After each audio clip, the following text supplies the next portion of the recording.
Hey everybody, hope you're having a great day. I'm having a phenomenal one. I've been enjoying my weekend and relaxing, doing some reading and some housework, nothing major, but it's been kind of relaxing. I just needed a weekend away, right? From work and just kind of chill here at home and slowly work on projects and not rush myself. No need to rush, right? Alright, today I am going to do a swatch of the Aphrodite Broadway Colors palette. I think it's their version of the Naked 3. A lot of these are deep purples, though they did throw in some taupey purples. You can kind of see I'm using natural light today. That's why my face went dark when I put this up. The only real pink ones are these two. The rest are like a purple shade. Well, this is a lavendery pink purple. But I'll do swatches with my fingers, swatches with my brush. I'm using my... You know what? I'm going to use my Eco Tools double-sided fluffy and shadow brush for the swatches. I had some people ask me to use natural brushes because they do pull out more pigment. The problem is the only natural brush I have is a little hard to work with this one. It's a little bigger. My other one I broke, so I got to order another one. But it is what it is, right? Okay, let's start with this top row. This is not a true white. This is a lavender white. Does not show that way on your skin. This is like a gray purple mid-tone. This is like a pink, soft pink, and this is a black. So here's that. Like I said, that's a soft lavender. It doesn't look like it, does it? There's the purple tone, which you can see I had tried earlier to do this video and scrooped it up. There's the pink, and there's that black. Now for the brush. The brush, like I said, this is really truly a light lavender. It's not a white, but when you look at it in light, it does look lavender. But with a brush, you can kind of see it, but you really have to pack it on, and you can see that fluff. So, the purple, in between I'm knocking it off in my color switch. That one comes across pretty good, but again, fluffy. The first one, you get a lot of fallout on these. Here's the pink one. This one, it's harder to use. I find the best way to use this palette has been to foil almost all the shades, which is a lot of extra work. So I don't know if you find it worth it, but for the price point, the black does pretty good though. It comes out very steel gray, but it's not too bad. So in between, I'm going to be washing my arm off with just a slightly damp cloth, microfiber cloth. Some of these darker shades really do hang around. On my face, not as well as on the arm, but I'll get about 6 to 7 hours before the darker shades are gone. The light ones are gone after about 3 or 4 if I don't foil them. Now if I foil them, I do get quite a bit longer, at about 2 hours, maybe 3. With the lighter shades, 2 would be max. So I don't get through a full work day, but it's great for if I'm just running around town. No, and I'm not wearing this palette today. I am wearing... Oh, which palette did I put on this morning? I don't even remember. The Tarte one, the Tarte Pro, that's what it is. And it's the purple line. The burgundy purple, the dark purple, and the lightest, and then I use the cream on the top corner because their lightest shade in the purple is too dark for me. That's what that was. And for the inner corner, I have J-Cat's Rose, and I have it not really foiled, I just have it pressed in there. And then I did take my Kitten Karma liquid, metallic liquids, and just dabbed it in the corner. No eyeliner and just mascara. Kept it pretty simple today, but... And then the liquid lipstick is the one I got not this month, but last month in my BoxyCharm from Ofra. Just FYI. Okay, this is a soft salmon pink, would be my description. This is truly a light lavender, but it has a lot of gray tone.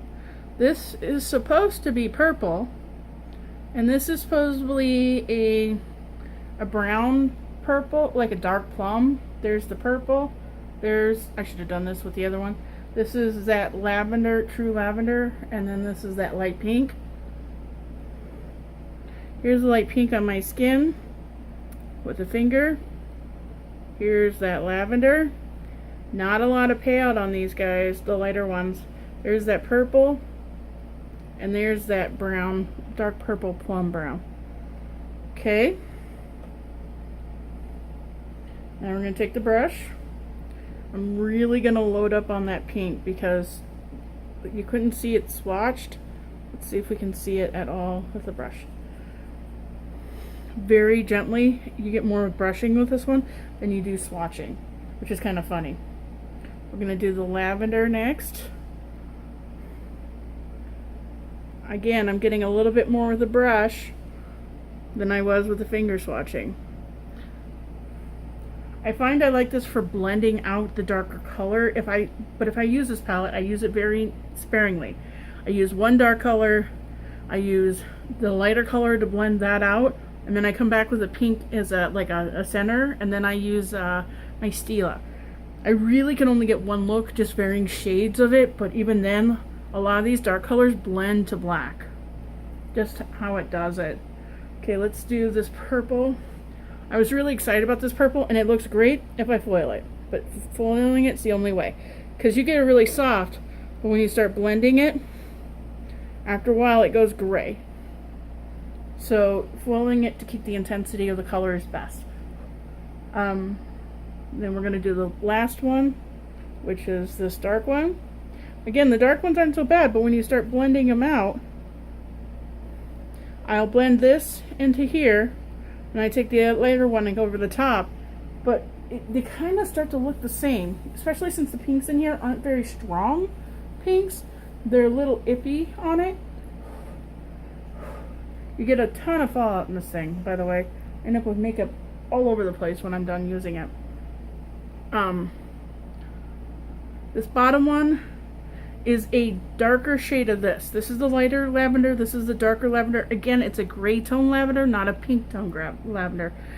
This one, I'm not sure why they put it in. It's a taupey brown. This is the white, but this is the problem I have. The white, I have to like scrape off all the other colors to use it. There we go. And then the last color,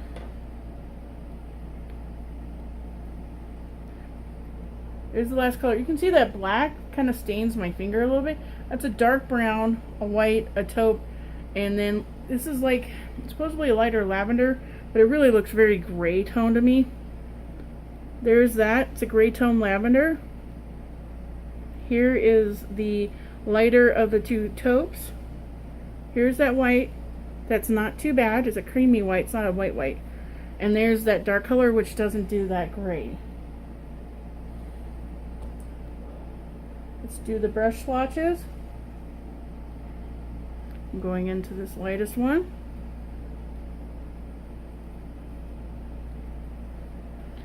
Shows up okay with the brush. Like I said before, real hair brushes I find pick up more and pack on more. Depending on how you like to apply your makeup, if you're somebody who likes to blend, this is going to be a bad palette. See, that doesn't do so good. I want to show you something. Look at this. Look at all that. People complain about the Anastasia one. Holy moly. I did knock it off. I shouldn't have, because now I'm getting no color pigment. So we'll do that again. I'm getting white stuff all over my lap. So you can get more color, but it's not really there. And then the last one will be this guy down here on the end. The white one has the worst fallout. The dark ones are right behind it. This one does better with a brush than it does. Now this is my, I would say, second to last. If I have to give them a number order, 1 being great, 4 being bad. The last one would have fallen as a 2. This is a 3.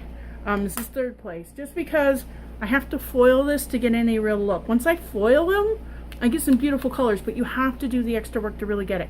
Now, if you're somebody who just wants a light wash of color with a hint of darkness in the corner, you're going to like this. But if you're somebody like me who likes the color definition, you're not going to like this.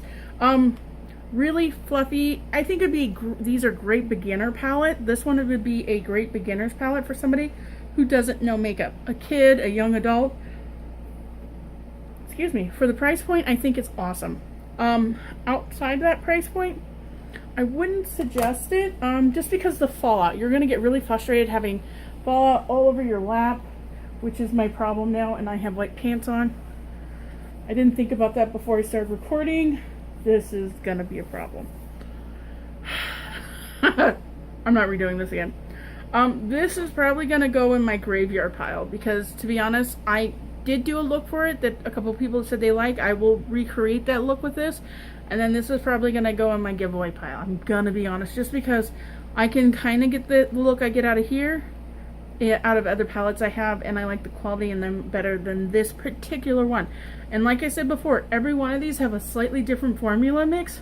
The first 5 ingredients are not identical, so you're getting slightly different performances. Also, when you go with a more of a matte, which is like that white, why you get so much kick up, because it's talc base, and talc tends to be a little bit more fluffier than mica, but not always. And also, these aren't pressed very well. They're better pressed, they probably would do better. Personal opinion. But cheap makeup, what do you expect? I paid what, $3 a piece for these things? Can't complain. So it is what it is. Well, until next time, you all take care, and remember, you do you. All right? Bye.